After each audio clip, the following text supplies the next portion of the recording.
What would you do if your child's deepest wish could harm the one they love most?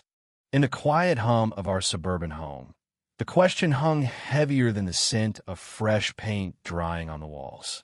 My daughter, Lily, was turning 10 tomorrow, and her excitement buzzed like a live wire. For weeks, she'd been dropping hints about her birthday wish, her hazel eyes sparkling with a secret she could barely contain. I'd catch her whispering to herself, doodling pictures of fluffy dogs in her sketchbook, her smile wide enough to light up the dimmest room. But beneath her joy, I sensed a storm brewing, one I wasn't sure I could weather. Lily had always been the dreamer of our family, her heart as big as the sky.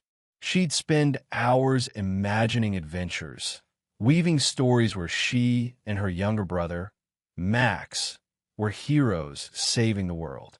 Max, 7 and fragile, adored her. He'd trail behind her like a shadow, his laughter a rare gift between his asthma attacks and hospital visits. His allergies were a constant shadow over our lives: peanuts, pollen, pet dander. The last one was the cruelest. Max's lungs would seize at the mere hint of a dog nearby, his small body fighting for air as I held him, helpless.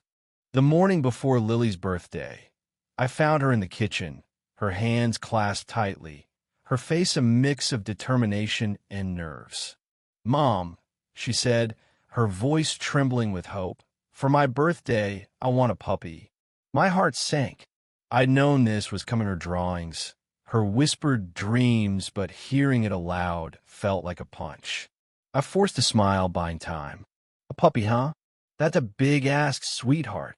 Her eyes lit up, misreading my hesitation. "I've thought about it forever.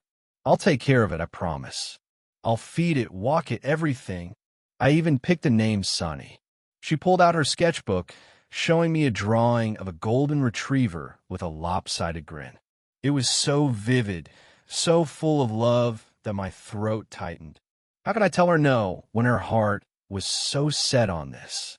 But Max, his allergies weren't just an inconvenience. They were a threat. The last time he'd been near a dog at a neighbor's house, he'd ended up in the ER, his lips blue, his small hands clutching mine as the doctors worked. The memory haunted me, a warning I couldn't ignore. I looked at Lily, her face so open, so trusting, and I felt like I was standing on the edge of a cliff. "Lil," I started, my voice soft. "You know Max is allergic to dogs. Really allergic. A puppy could make him sick, really sick." Her face fell, but she didn't back down. "We could keep it in my room," she pleaded. "Or outside. I'd make sure Max never got near it. Please, Mom. It's all I want."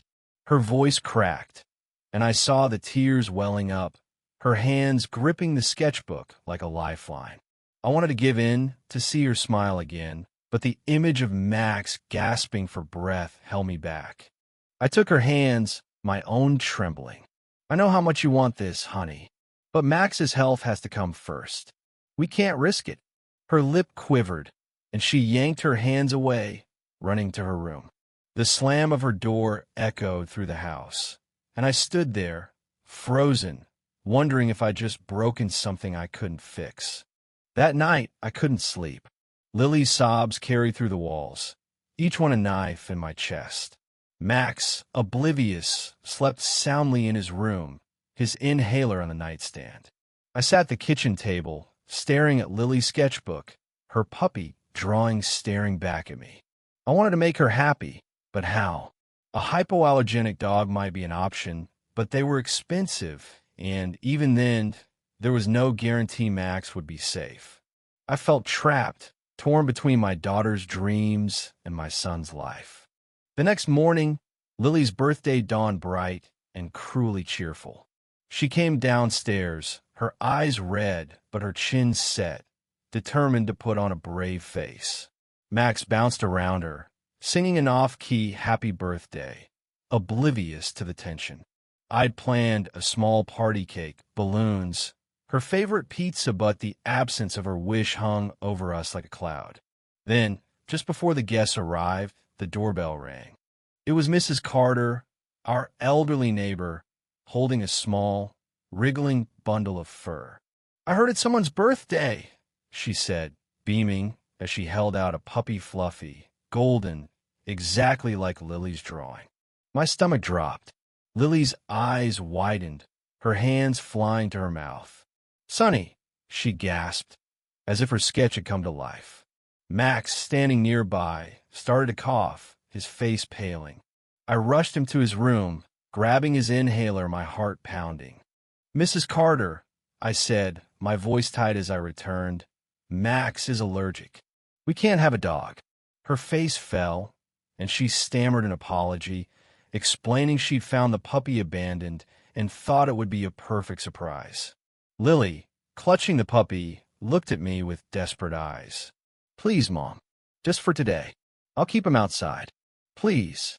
Her voice broke, and I saw the weight of her hope crashing against reality. I knelt beside her, my heart aching. "Lily, I know you love him already, but Max could get really sick. We have to think about him, too." Tears spilled down her cheeks, and she hugged the puppy tighter, as if letting go would break her. Mrs. Carter, mortified, offered to take the puppy back, but Lily's sobs stopped her. "I'll find him a home," Mrs. Carter promised, gently prying the puppy from Lily's arms. As Mrs. Carter left, Lily turned to me, her voice raw. "You always choose Max. What about me?" The words hit like a slap. I reached for her, but she ran to her room, slamming the door again. The party went on, a hollow affair, with Lily forcing smiles for her friends while I felt like the worst mother alive. That evening, I sat on the porch, replaying Lily's words. Had I been choosing Max over her? His needs were urgent, visible, life-threatening. But Lily's pain was real too, her dreams just as valid. I realized I'd been so focused on keeping Max safe that I hadn't truly heard her. I went to her room, where she sat on her bed, staring at her sketchbook. "Lil," I said, sitting beside her, "I'm so sorry. I know how much you wanted that puppy. I didn't mean to make you feel like you don't matter. You do more than you know." She didn't look at me, but her shoulders softened. "I want you to have your dreams," I continued, "but I also have to keep Max safe. So here's what I'm thinking. What if we find another way to bring animals into your life? Maybe volunteering at the shelter, where you can love on puppies without bringing them home. Or we could look into other pets, ones that won't hurt Max. We'll figure it out together." She finally looked at me, her eyes still wet but curious. "You mean it?" she whispered. I nodded, pulling her into a hug. "I love you, Lily, and I promise we'll find a way to make your heart happy without breaking Max's." She hugged me back, her sobs quieter now, and for the first time that day, I felt a glimmer of hope. The next week, we visited the local animal shelter. Lily's face lit up as she played with the dogs, her laughter echoing through the kennels. Max stayed home, safe, but I made sure to bring back stories for him, weaving him into Lily's joy. It wasn't perfect, but it was a start, a way to honor both my children's needs, to show them that love doesn't have to choose sides.